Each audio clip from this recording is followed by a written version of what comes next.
Jangan pusing, jangan bingung, jangan galau, jangan larut dalam kesedihan. Buat apa? Hidup kita ini gak lama, 60-70 tahun berakhir. Capek kita mikirin dunia, ujung-ujungnya juga mati. Maka tinggalkan untuk semua yang buat kamu pusing, yang buat kita pusing, buat gak nyaman, buat gak enak. Tinggalkan semua. Kita ingat Allah Ta'ala saja. Kita ingat Allah Ta'ala saja. Kita kembali kepada Allah. Gak usah kita pikirin, pikir buat mumet, pikir buat pusing. Makanya kita kembali pada prinsip ojo mikir, gak usah dipikir. Serahkan semuanya kepada Allah, pasrahkan kepada Allah. Jalankan tugas yang kita mampu jalankan. Memang kalau kita mampu berusaha, ya udah pergi ke toko, ke sawah, ke kantor, kerjakan yang bisa dikerjakan. Semuanya serahkan pada Allah Subhanahu wa Ta'ala. Tenangkan fikir kita dengan zikir. Karena zikir kalau benar, ala bi dzikrillah tatmainnul qulub. Sungguh hanya dengan zikir kepada Allah, hati itu, jiwa itu menjadi tenang. Makanya kalau kita sholat, kita sibuk berzikir, kita sibuk baca Al-Quran, tapi nggak tenang-tenang, berarti zikir kita belum benar.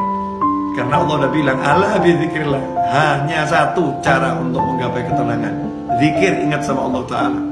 Yang sering terjadi dalam sholat kita nggak ingat Allah. Dalam sholat justru kita ingat masalah kita.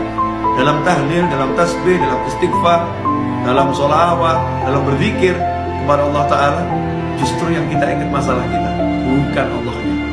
Tinggalkan tuh semua masalah, fokus pada Allah, pada Allahnya, zikirnya.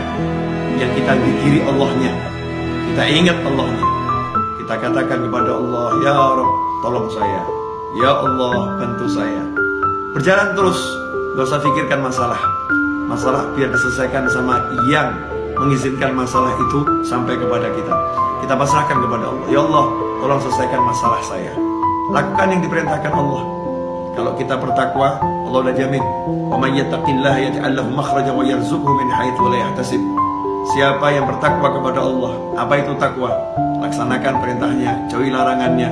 Dan kita introspeksi diri, sejauh mana kita meninggalkan larangan Allah, dan bagaimana hati kita, tubuh kita terhadap apa yang diperintahkan Allah Subhanahu wa Ta'ala.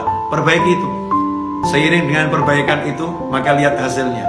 Yaj'allahu makhraja. Allah berikan untuknya, Allah jadikan untuknya, Allah munculkan untuknya makhraja, jalan keluar. Allah yang munculkan, Allah yang berikan, Allah yang buat untuk dia jalan keluar. Kalau udah Allah yang buat, Allah yang berikan, Allah yang munculkan, ya pasti benar-benar bisa keluar. Solusi yang tidak mungkin bisa dihalangi oleh siapapun. Yaj'allahu makhraja. Dan indahnya Allah tutup dengan kalimat wa yarzuqhu min haitsu la yahtasib. Dan Allah akan beri dia rezeki tanpa bisa dia pikir arahnya dari mana. Dari mana kira-kira datangnya rezeki itu? Besarannya seberapa? Gak bisa dipikir. Tiba-tiba Allah berikan min haitsu la yahtasib, tanpa bisa ia perhitungkan besarnya, jumlahnya, caranya, dari mananya. Allah yang langsung berikan. Makanya gak usah sibuk mikir, tapi yuk sibuk zikir. Mari kita sibuk zikir. Semoga barokah manfaat. Wassalamualaikum warahmatullahi wabarakatuh.